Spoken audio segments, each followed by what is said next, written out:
Hello friends, जय माता दी। Welcome है आप सबका हमारे पेज पर। तो आइए एक प्यारा सा बेटी गीत सुनते हैं, कैसा लगेगा आप लोग ज़रूर बताइएगा। जे ही देना बेटी जाना माली हले धारती दाल की जाला है। जे ही देना बेटी जाना माली हले धरती दाल की जाला है। माई के जियारा डेराई जलाई त जई है सासुर है। माई के जियारा डेराई जलाई त बेटी पाहुन है। जब बेटी भइली से आना त पापा नीरे खेले। जब बेटी भइली से आना त पापा नीरे खेले। पापा के जियारा डेराई जाला धिया जई है सासुर है। पापा के जियारा डेराई जाला धिया जई है सासुर है। जब बेटी भइली से आना त चाचा नीरे खेले।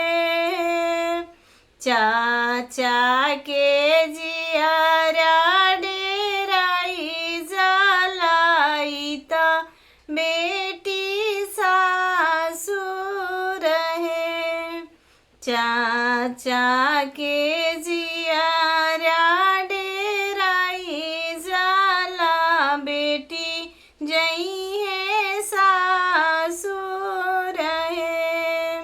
देसा देसी पापा बरवा खोजे खोजी खोजी हारे ले। कतहु ना मिले लाऊ देश जहाँ बरवा सुंदर है। कतहु ना मिले लाऊ देश जहाँ बरवा सुंदर है। पापा के तरवा खियाई जाला मुहा वाजुराई जाला है। कतहु ना मिले लाऊ देश जहाँ घरवा सुंदर है। कतहु ना मिले लाऊ देश जहाँ घरवा सुंदर है।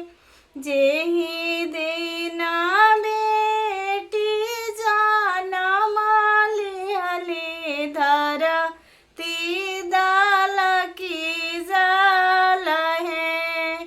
माई के जियारा डेराई जलाई त बेटी पाहुन है। माई के जियारा डेराई जलाई त जई है सासुर है।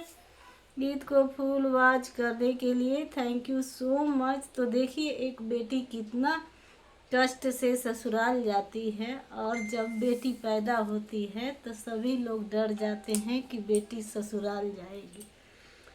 गाना इसी पर आधारित है। कैसा लगेगा आप लोग ज़रूर कमेंट कीजिएगा। Thank you so much.